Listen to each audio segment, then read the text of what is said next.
So today we'll start the presentation trying to show the correlation between stress and weight.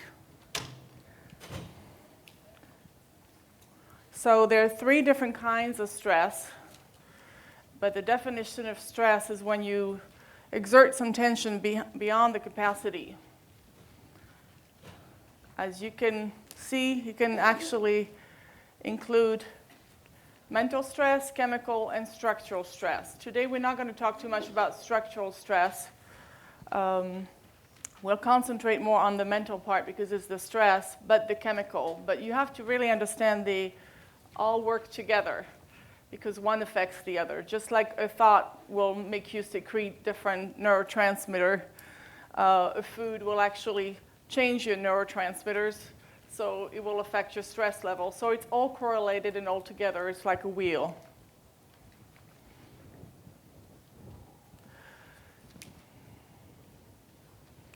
So the one we're not going to concentrate on would be more like the structural physical stress, which obviously you can see there.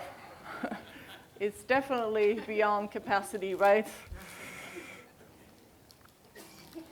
And there can be such thing as too much physical activity, because if you look at how we're supposed to be, imagine we're still a cave woman, we would not run marathon.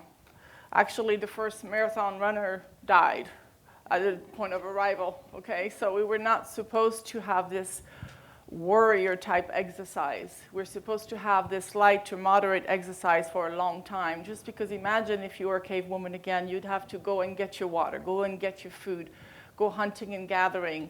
And hunting and gathering is not at Stater Brothers, you know? So it'd be really hunting and gathering. So right now, we kind of lost the warrior woman type thing.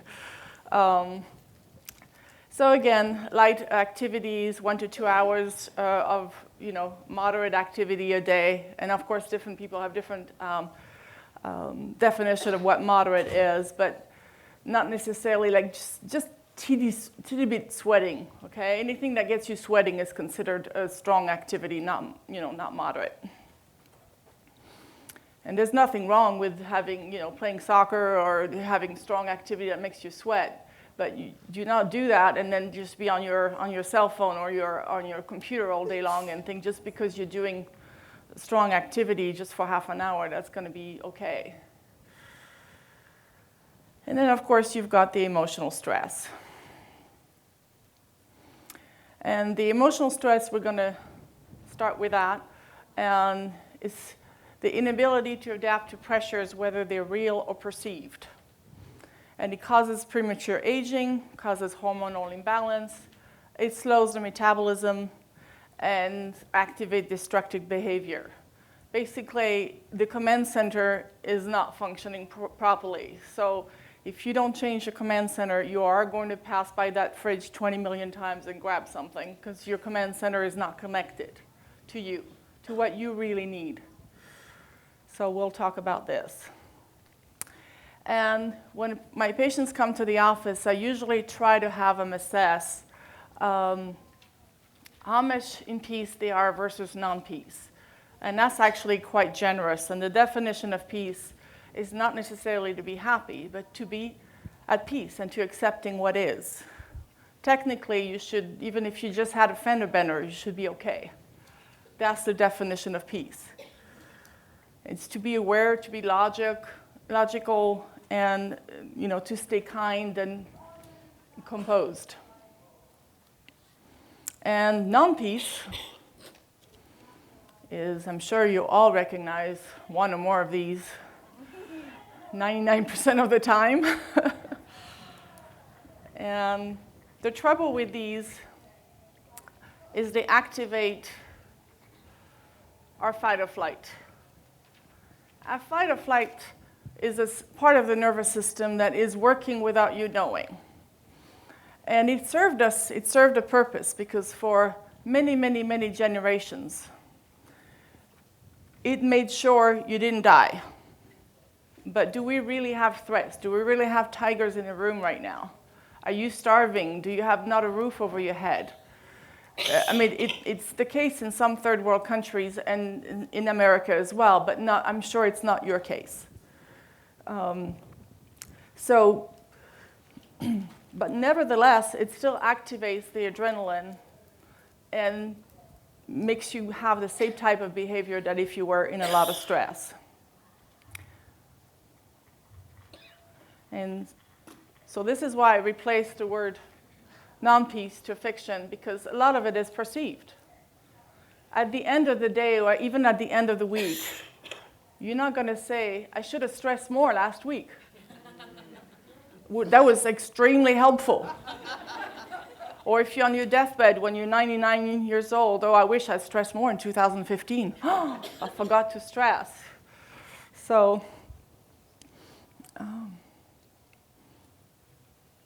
usually we have two types of stress. We have things or people. Things is just imagine how you would react to a flat tire. Some of you would blow a gasket, and some of you would say, well, I hope the AAA guy is cute. That kind of rarely happens, though, but oh well. Okay, I'm profiling. But,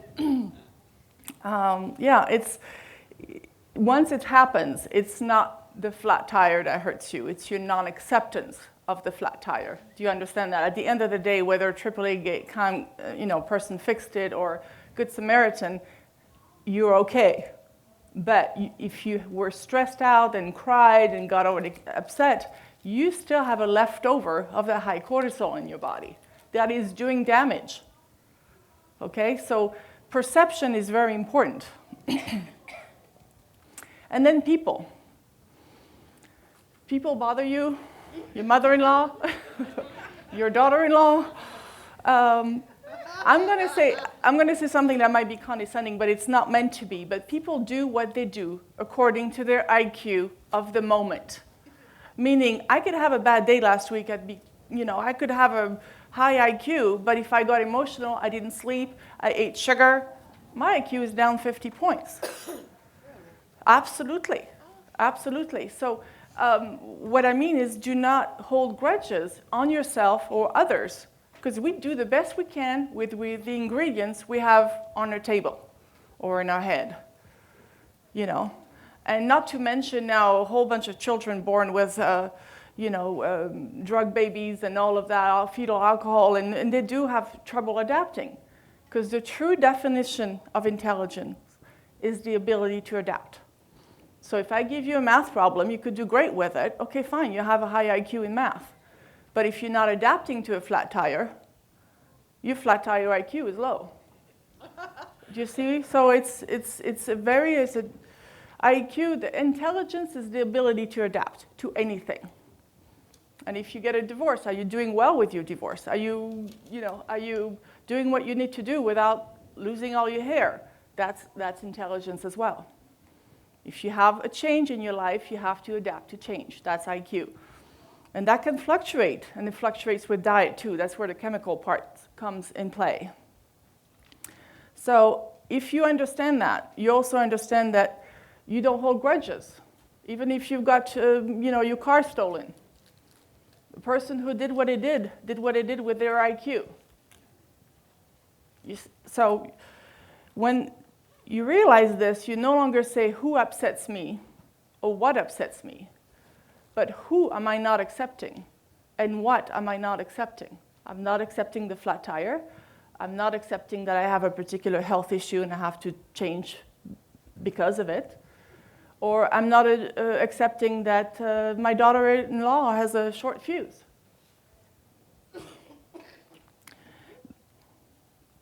So when you have a thought or you have people's commenting on you all, day in and day out, you have three options.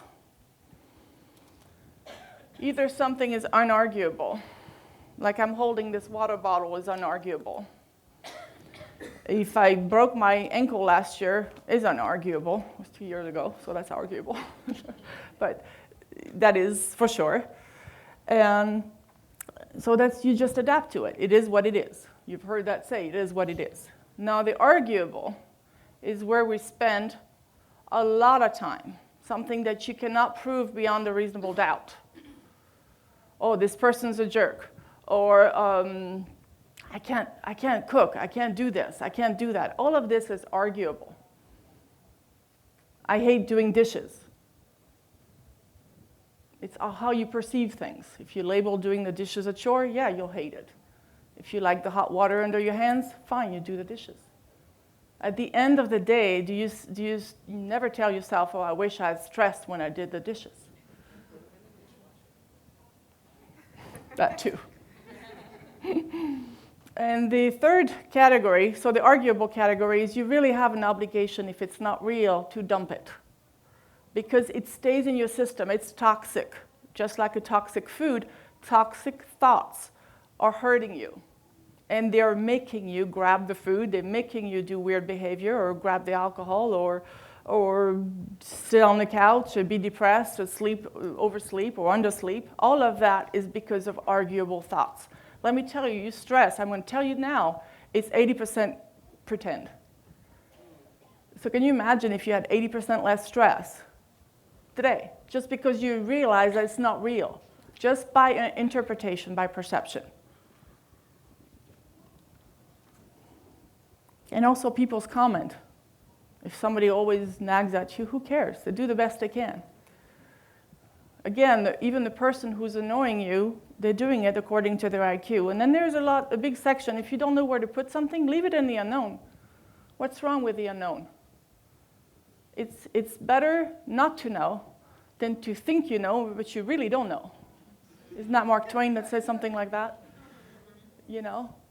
Because you can hurt more people with your perceived knowledge than no knowledge at all. And a great way to get out of an argument with people, too, is like, I don't know. Right now, my IQ is kind of low. I don't know.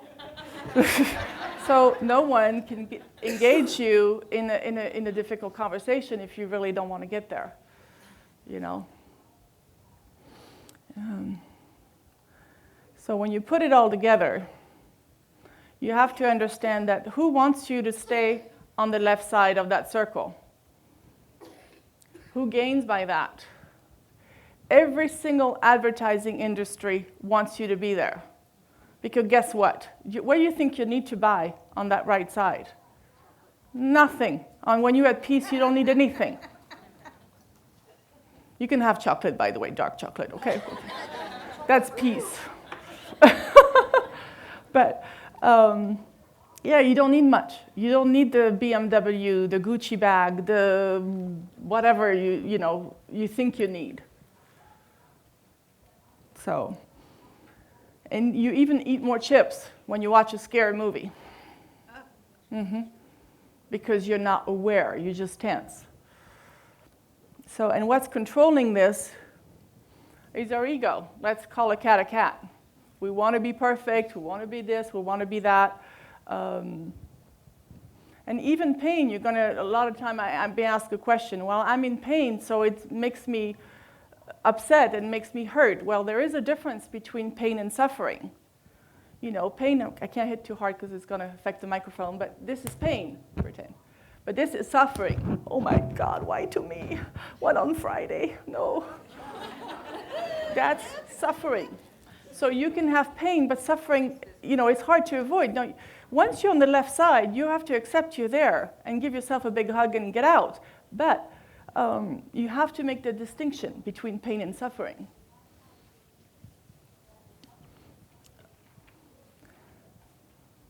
So,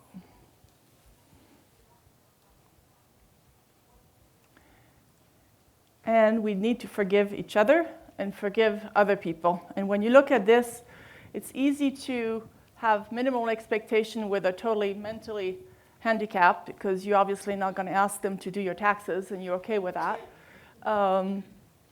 You're okay with the Gandhis and the Nelson Mandelas and Mother Teresas and all of that, because they've reached a level of peace and wisdom that is quite high, so they're never going to activate your, our ego. But the rest of us is what I call the half-crazies, the 98% of us. So that includes me, includes you, includes everyone here. Because I haven't seen Gandhi here. And I even heard Mother Teresa was quite cranky, actually. So Actually, who knows? And we have to start by accepting our own insanity, our own non-acceptance and all of that. Because you're not here to get a grade. Because again, if you're trying to maintain a grade, then you're going to be even more stressed and feel guilty and self-conscious, and you go back into that circle again. If you messed up last week, you insulted somebody, so be it. You make amends, but you don't feel guilty. You did what you did according to your IQ last Thursday at 2:30. Do you see? So it's really powerful because we do the best we can with what we have at the moment.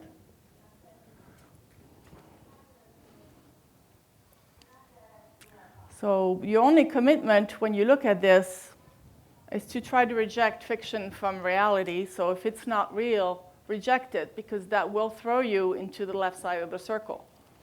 Okay? So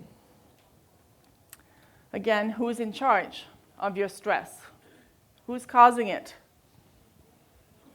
You know it's you, but the thing is society, and children. Society is really you. That's all you hear about, is anything that's going to stress you out, anything you hear on the news.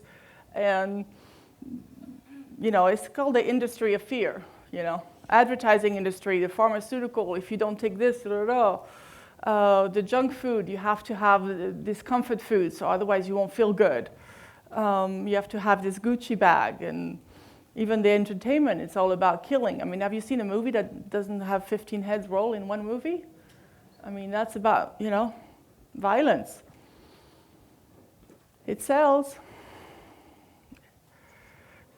So, when we are in the fight or flight, on that left side of the circle, it kind of goes into that caveman mentality because we are programmed to eat as much fat, as much sugar, as quickly as possible. Doesn't that, I was going to use a bad word, but it's not good. It's not productive, but that's what we meant, because you never know the next time you starved, the next time you were able to kill something, or if there was a cold or a famine, something. So we're meant to grab as much food. But again, the hunting and gathering at Stater Brothers, it doesn't help us, because before we couldn't find that food. We had to work for it. Now you don't have to work for it. So don't feel guilty when you crave fat and sugar. That is normal. What you need to do is arrange your life around it. But that is normal. So don't feel like, I'm just I'm just horrible, I'm just a pig and all of that. No, you're just being a normal human. And that's why we pick, do you want to eat a whole field of broccoli or 3 sodas to get that fat and sugar or sugar? See, that's the problem. But then that's where the frontal cortex comes in and you say, no, I've got to make better choices, And that's what I call chemical stress. Some are known, some are unknown. How many of you knew that lipstick could be quite toxic? I'm sure not a lot of you. So try to get them at kind of natural websites or something like that. But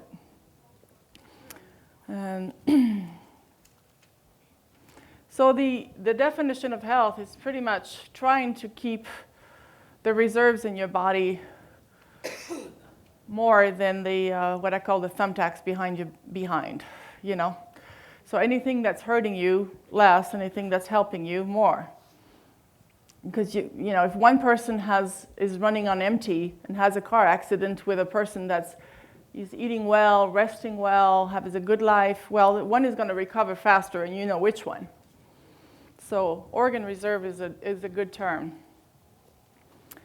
So we're going to go over in this, I'm not going to spend much time on this slide because that's what we're going to go over little by little there on this presentation. The causes of weight gain is the thyroid and adrenal hormone, the toxic load, which is junk food, energy, cell energy, and that can be affected sometimes by viral infection. So you have a lot of people with chronic fatigue due to viral infection, and that makes them extremely stressed because they have no energy. Of course, genetics. We'll talk a little bit about genetics.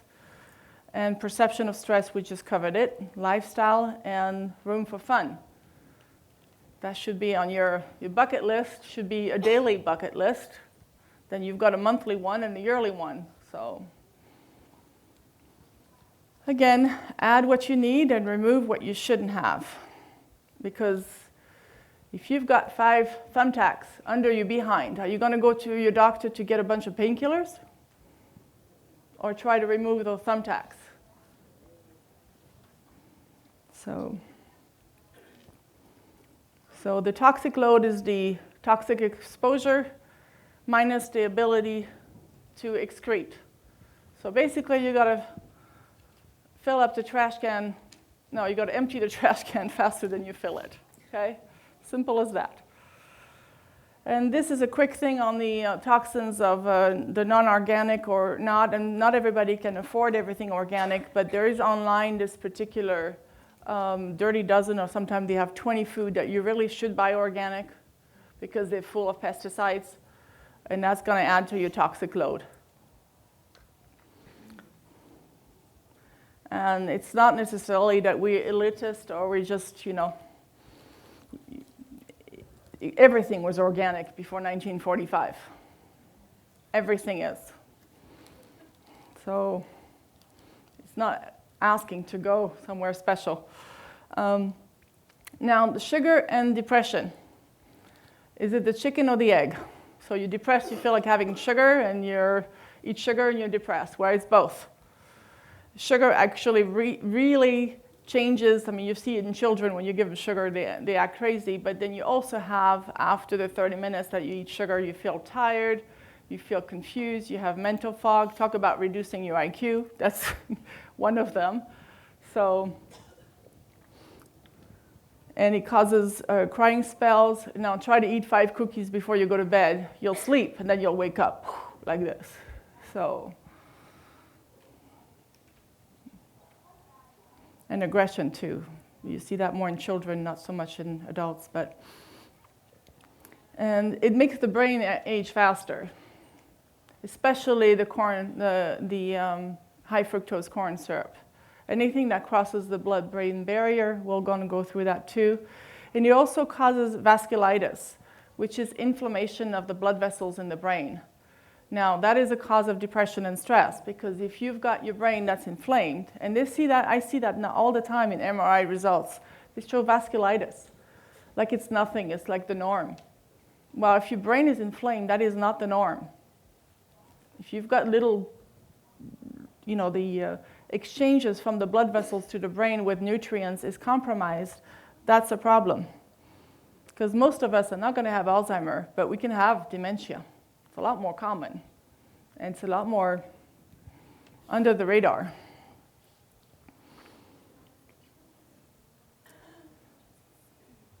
So again, which one's the chicken, which one's the egg? It's both. And I know this is not a conference for children, but I'm sure a lot of you have children and grandchildren. And when you look at this, you go, again, who's in charge? 37 million spent on marketing to children, and look what they market on. Candy, sugar, fast food, soda, dine-in. I mean, what do we want to do to our generations? Yeah. No, we just want them to consume. We don't care what happens to them. We just want them to consume. And it's sad because we see that as teachers, and I know there's a few teachers in the room. We see that. It's terrible. Why not give our kids the best possibility? We're reducing our kids' IQ. Not to mention the whole diabetes, now, what is it? A third of children are obese. It's unbelievable. And not to mention their behavior. Now, if our children are obese and obnoxious, how are they going to find a mate? How are they going to just have a good life? And the brain that crosses, the toxins that crosses the blood-brain barrier are even more, they have to be watched even more. You can see the list right here. MSG, aspartame, high fructose corn syrup. So look at that when you look at the pancake syrup. Invest in the real pancake syrup, not the maple syrup, sorry, not the other one.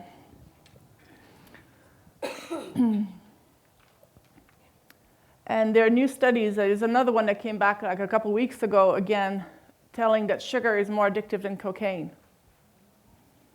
And we can't avoid sugar, so because it's everywhere. So just be aware of that. It's addictive. But you can drop the addiction within a week or two if you're very strict that first week. So when you look at what's hurting our children, when you look at what's capturing, the news of that day, last week I'm from France. I mean, I was all upset with what happened to France. But look at the whole picture. What's killing us? Is it a bunch of crazies, or is it what's in our plate? It's what's in our plate, because even the way we grow what we grow is hurting the planet. So we need to help the planet and help ourselves.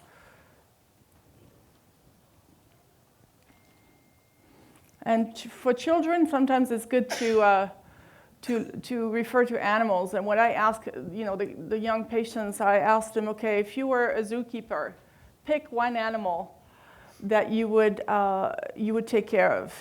So, okay, the giraffe, the monkey, and then I say, okay, then tell me what that animal would eat. If you were a zookeeper, what would you feed this animal? So they usually they're right on, if they talk about a monkey, they eat, greens, fruits, nuts. Yeah, you're right on. So would they eat the standard American diet, the SAD diet? What happens if you fed a monkey a SAD diet? This is what would happen. And to children, but it resonates for children. They don't care about humans.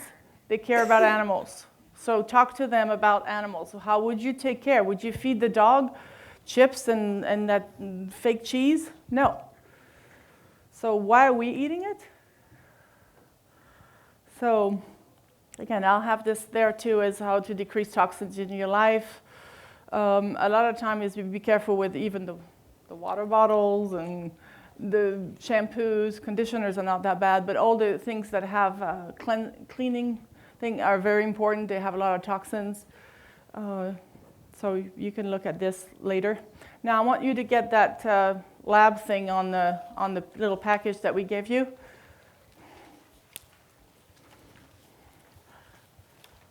Is it there? Yeah, okay. So on the left side, it's mostly the labs that we recommend to do yearly, because if you want to find out where you're at, how can you start with a baseline and know where you're at to know where you need to go as far as fixing your hormones? Because it's not just willpower, it's also hormones, and it's also particular lab values that are going to help. So I put in red what's even more important, like the thyroid. And a good thyroid test is not just a TSH, it includes a free T3 and free T4. The vitamin D is important for stress too. If your vitamin D is low, you could be quite depressed, not to mention osteopenia and osteoporosis, but you're quite depressed. And let me tell you, can I have a raised hand? Anybody check the vitamin D levels this year? Last year? So maybe about 20%. Let me tell you, I would say probably 95% of you were low. So we don't go outside. Again, we forgot about being a cave woman. Well, maybe the cave part, but we stay in the cave too much. And now looking at your lipid panel is important too. When you listen and you hear the good and the bad cholesterol, what's really important is what I call the ugly cholesterol. It's the third one, the VLDL. It usually has to be calculated there. But the VLDL is a type of cholesterol that carries the triglycerides. And triglycerides are actually not a cholesterol, but they're fat from sugar. And they're the one causing a lot of sticky arteries. So even if you look at your old blood work and you have some when you go home, your triglycerides should not be under 150 like it says on your lab test. It should be under 90. If it's not under 90, you're already starting insulin resistance. Okay? And then on the right side, there's a lot of what I would call inflammation markers and hormone levels. If you're inflamed, you'll pack on the weight more. So having a C-reactive protein that's high, a SED rate that's high, that could be a problem. The cortisol and DHEA are the adrenal hormones. They control your weight as well. It's not just the thyroid that controls your weight, it's the cortisol. You have the cortisol belly. When your cortisol is high, you tend to have a little pooch here. And the A1C is the average blood sugar, hemoglobin A1C. I'm sure if some of you are diabetic, you've heard that before. And the RBC, red blood cell magnesium, if you're stressed, you're low in magnesium. 95% of you are low in magnesium, I can tell you that. And if you're low in magnesium, you don't sleep well, you crave chocolate. She's low in magnesium. You crave chocolate. You have heart palpitation, you can have constipation, you're irritable, you have painful period, and the list goes on. So just because of a low magnesium, you could end up being on 5 prescription meds. So that you can see how, it's all about biochemistry. Your body is all about biochemistry. And biochemistry is not just about taking 1 pill or 1 prescription medication. It's about the 2 pounds of food that you eat daily, or 3 pounds, depending on what you eat. Those are molecules. Everything, every cell in your body is a molecule. And looking at the blood work, it's very important because you can really tell if someone's eating healthy or not. Okay? And where they need help. Let's say if the VLDL is high versus the LDL or vice versa, you can say, okay, I can give different advice to different patients according to that blood test. It is you, it's individualized medicine, it's your biochemistry. It's not alternative medicine versus regular medicine, it's all about biochemistry. You cannot circumvent biochemistry. Okay, and nutrition is the biggest blind spot of our medicine today. If we don't handle nutrition, you can't be healthy. I mean, I can't melt this and drink it. It's just not going to work. And that's what we're doing. When we eat the wrong food, it's not part of our DNA. So again, talk about more of the cortisol. It increases belly fat, and it's raised in chronic stress. So if people are stressed, they will have elevated cortisol. Now, if they're stressed, like really stressed, like PTSD stress, then after a few years, their cortisol will plummet. And those are the people that you hear with chronic fatigue that can't get out of bed, even though they were type A personality and did everything, and all of a sudden they crash. That's the 3rd stage of adrenal fatigue. So, and the DHEA is the one that, makes you feel young, is the youth hormone, and it transforms into estrogen and testosterone. So it's important for sex drive. So if your DHEA is low, that could have an impact on stress. And autoimmune patients have a low DHEA. RA patient, lupus patient, MS, they tend to have a low DHEA. And the insulin resistance, of course, you see with the A1C, with the fasting insulin, and even the triglycerides that we talked before. If you only have nothing else but a triglyceride level, you can already tell where you're heading. Okay, and low cortisol also causes sugar craving too. So again, the chicken and the egg thing. And the thyroid is very important. And now the last 3 letters is TPO there, is the autoimmune marker for thyroid. It's so common right now. The thyroid is like the yellow canary. That's why I have a dead yellow canary, because it's the first one, when they used to go to a mine and have a canary with them. If there was a leak, the first thing that would die is, of course, the canary. So your thyroid and adrenals, especially the thyroid, is what I call the yellow canary. It's the first one to call it quits, or show trouble, show inflammation. And sometimes you have normal thyroid level, but you have elevated antibodies. So that's the time that we really need to work at it. So it doesn't go from just inflamed thyroid to underactive thyroid where you'll gain weight. Okay? So now neurotransmitters. You've got all kinds of neurotransmitters. It's like a light show. It's not that it's one that's good and the other one's bad. It has to, imagine a spider web. that's all working together with this, similar pull. And then we're going to go a little one by one. So the bliss molecule, it's not pot, okay? It's not a marijuana. It has the same name, but marijuana actually does stimulate those. That's why. Dopamine is the reward molecule. When you get something done, you have a dopamine level. Also, changing food increases your dopamine. If you eat the same thing all the time, it tends to decrease your dopamine. But if you fix something new, well, that's interesting. Oxytocin is the bonding molecule. It's the molecule that the mother secretes in the baby's milk. But you also secrete it all the time. Endorphin is the pain-killing molecule. And when you take a lot of narcotics, you're killing your own endorphins. And you'll hurt more. That's when your pain threshold will come down. But it takes about a couple weeks to get off narcotics and start secreting your own endorphins, so it's not forever. GABA is the anti-anxiety molecule, so it gets increased when you practice yoga or some meditation technique, breathing, abdominal breathing. Serotonin is the confidence molecule. So, but again, if you look at that circle that we covered before, if you don't care what people think, there you go, you're confident all of a sudden.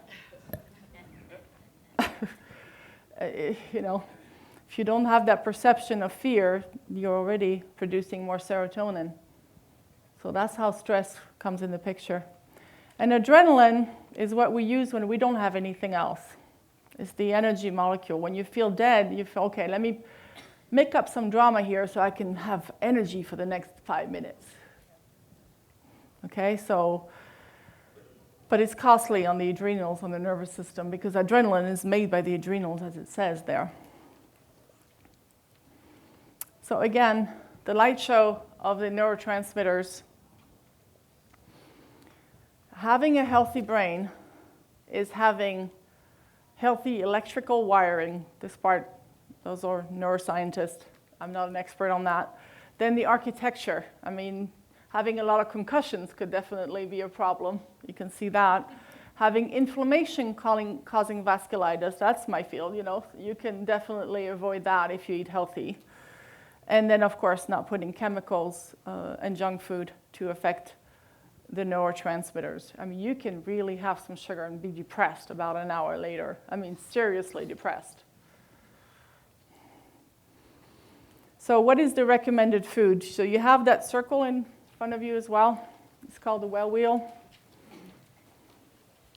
Just with a quick note here, you'll notice that there is no dairy product on that circle you have in front of you, right? That one. The reason there is no dairy product, and that's a quick side note, is you're not cows, and you're definitely not calves. And that causes inflammation, and our body, after we become like 3 or 4 years old, usually becomes lactose intolerant. It's in the DNA to become intolerant, by the way. So we're supposed to be intolerant. We're not supposed to steal somebody's udders. And it causes insulin resistance. So as far as it refers to this lecture about weight gain, it causes insulin resistance. It causes also a drop in pH. So it makes you actually lose, it's not helping your bones if that's what you think. You're taking the calcium for your osteopenia. You should get calcium from greens, okay? So go graze. No, green vegetables, everything has calcium. Really, the trouble is not calcium. It's make sure you have enough magnesium and vitamin D. That's even more important for your bones. Just a quick side note.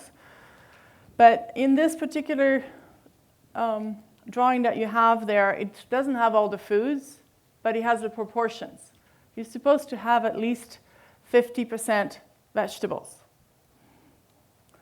And then it has a lot of recommendation on the side, how much raw you should be eating and how much water. And see, the dark chocolate is on there, just for her.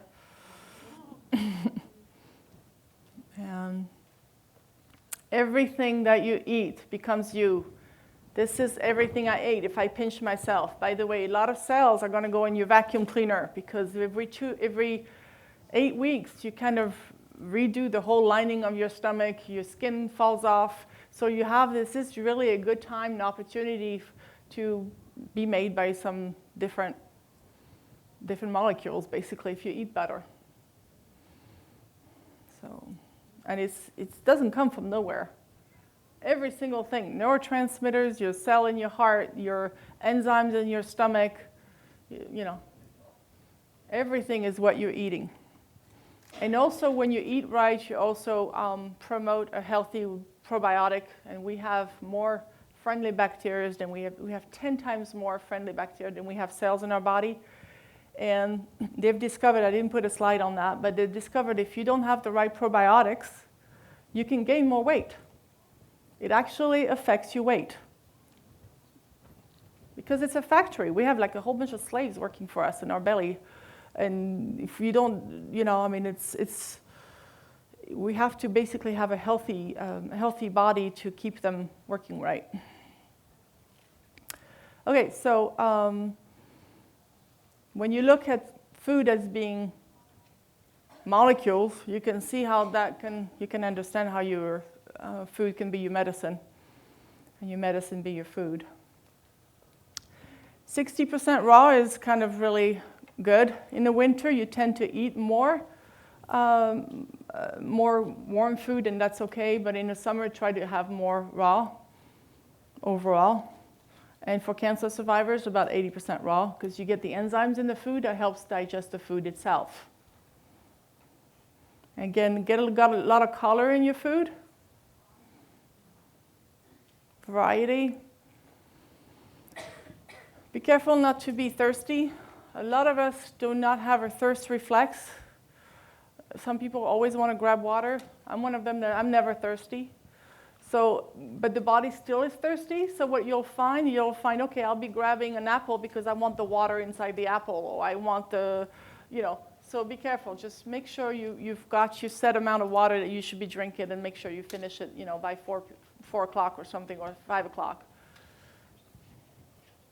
Because that's, okay, so insomnia is important that you regulate your sleep, that you don't watch your laptop on your bed and watch, you know, so you basically treat your sleep as very important. It decreases your IQ if you don't sleep well. You take 22 more calories the next day after you don't sleep well. I mean, that's a lot. So 300 milligrams of magnesium glycinate can help you at bedtime, and it doesn't conflict with any medications. The proton inhibitors, the antacid that most of you should probably not be on, causes magnesium deficiency. What is that? The proton inhibitor, all the Prilosec and the Tums and all the antacid medication causes magnesium deficiency. And most of us produce less acid as we age, not more. So it makes no sense to be on proton inhibitors. It's just because you eat too late and you eat the wrong food, so you have heartburn. Or some of us do have abnormal valves, but it's quite rare where the valve basically lets the acid come out. It's not that you're making too much acid, but it's letting it out. And spend enough time in the sun, so the body doesn't confuse night and day. And you also have natural alternatives to help you sleep better too. Try to keep that rule 7 to 7. Don't eat from 7 p.m. to 7 a.m. If you stay 12 hours with fasting, it's not really fasting, but you don't eat from 7 to 7, your body does better. It's not that hard to follow. And eat the food that are good for your brain. If it looks like a brain, it's good for the brain. That's the healthy fats. Let me see how I'm doing on time. Herbs and berries are very good as well. And those are different supplements that helps you with stress as well. The fish oil, phosphatidylserine, the B12 folate, the vitamin D if you're low, but again you test the vitamin D because vitamin D is actually a hormone, okay? So you can't just go take 10,000 vitamin D every day and think you're going to be okay because you can cause trouble with that too. Coenzyme Q10 is important for the cell energy for people who really crash. And different antioxidant. And a lot of that you can get through your food. Let's talk about stress management. You've got to find something that you like. If you hate the gym, go dancing. Find something that you like that you will actually keep. So sometimes it could be a team sport because it's more fun. You never see time go with team sport. It depends what your thing is. You've got to find hiking, yoga. Most of the time, things that have to do with nature tends to be very therapeutic and good for stress, more than things that are locked in your room. But, you know, take your yoga mat and go out under a tree or something.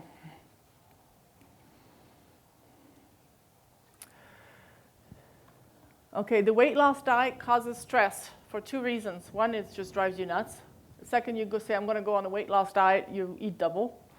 So how's that helpful? You just need to remove the bad ingredients. Remove a lot of the gluten, remove the dairy. And if you just remove those two things, and of course anything artificial like sodas, or anything that's artificial that did not exist 100 years ago, do not touch it. That's basically the golden rule. But if you remove a couple of food group, they're not groups actually, they should just eat a lot less gluten because that makes you gain weight as well. And all the junk food is made from gluten and dairy. Even McDonald's French fries has dairy and gluten in them. So, and you shouldn't really eat, if you're going to have to eat fast food, go to, Chipotle and don't get the sour cream, don't get the cheese, and just make it a bit healthier. And find places. So you don't go shopping when you're hungry, and find places that are healthy around you. So the other thing too is when you go to work, you find a lot, especially around Christmas time, everybody bring cookies and candies, and they usually bring the stuff that they don't want and let you have it. Just maybe you should have like a, office policy. If it's not healthy, don't bring it. I mean, you wouldn't distribute cigarettes, by the way. There's no difference. People, and you look at the map all over the world of countries that smoke a lot. Look at France. It's my country. We smoke a lot. And we live longer. Because if I had to give, and I'm measuring my words when I say this, if I took a 10-year-old and fed him only this diet that's on there, and a pack of cigarettes a day, he would do better than your kids. Does that shock you? Because that's what I'm trying to do. Okay, so it's very important to eat healthy. And cigarettes are really, really, really bad for you, but they're one really, really bad items, and the others are 99% of good items to compensate for it. Again, it's empty the trash can faster than you fill it, but what you need to empty the trash can is the good nutrients too that are going to escort the bad one out. Watch with autoimmune, with women that have autoimmune disease, because that's what happens. And again, we have to re-evolve, just adapt to our environment, and spend the money on what you value. That's really important. So this one will. Next year, I really wanted to talk about genetics. We didn't have enough time. We don't even have enough time to do the demo, and I'm sorry. But I wanted to talk about genetics, how it affects your health and what you have to pay attention. So I don't know if you guys are interested in that. And it's an easy test. Let me go outside of this then. Just 2 minutes.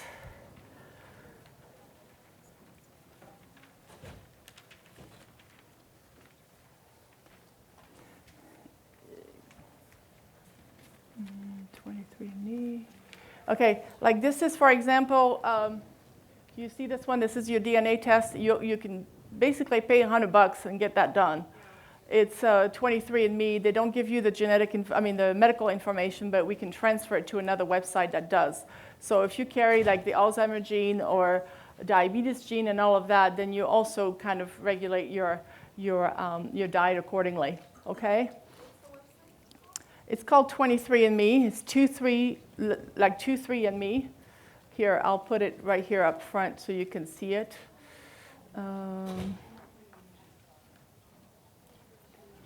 There. It's 23andme.com. But once you have the results, you have to transfer it to another website. But you can ask us and we can help you out. You have our office information there. Okay. Yes, it's called the AP04. I'll show you exactly the Alzheimer's gene right now. And this is the Alzheimer's gene right here. So if you E3, you're okay. E2, you're okay. E4, you're in trouble. So you have to put money aside for a good-looking caretaker that you'll meet every day because you won't remember him.